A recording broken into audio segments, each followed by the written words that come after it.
Over beef stew at a restaurant in Seoul, Chol Hwang-kang and his comrades break into song. They're fighting for democracy in North Korea.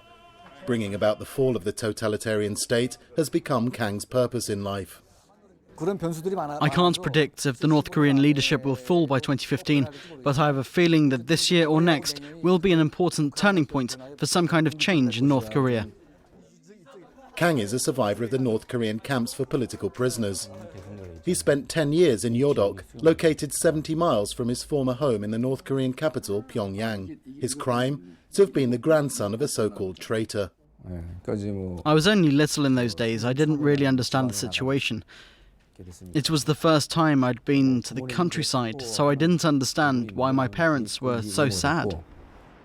Sent to the Gulag along with most of his family at the age of 9, Kang's life quickly became a living hell. Even when I had eaten almost nothing, I still had to do hard labour. I felt powerless, but I had no choice but to do the toughest jobs. The hardest thing was the lack of food. After his release, Kang defected to South Korea, where he's head of the North Korean Strategy Center, which promotes democracy in North Korea. He's one of only a few people from the secretive state to have testified before the UN Commission for Human Rights in North Korea. After a year-long investigation, the Commission said North Korea's regime had committed crimes against humanity. Its findings could prompt changes in North Korea, according to this conservative member of the South Korean National Assembly. Despite appearances, the North Korean regime cares about what the rest of the world thinks of it.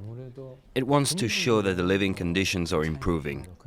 We shouldn't expect any radical changes, but I think the investigation will prepare the ground for gradual change in North Korea. Dong Hyuk Shin does not share his optimism.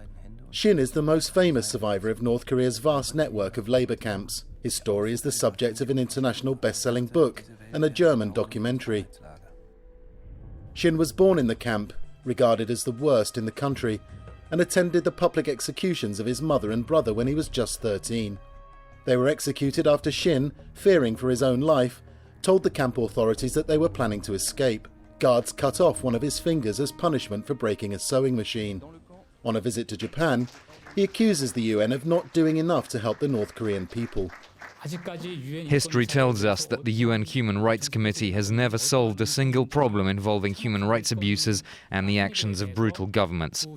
They missed a lot of opportunities and took a long time to pay any attention to North Korea. The UN Human Rights Committee has to take a more proactive approach to improve the situation. According to the UN, between 80,000 and 120,000 political prisoners languish in North Korean labour camps.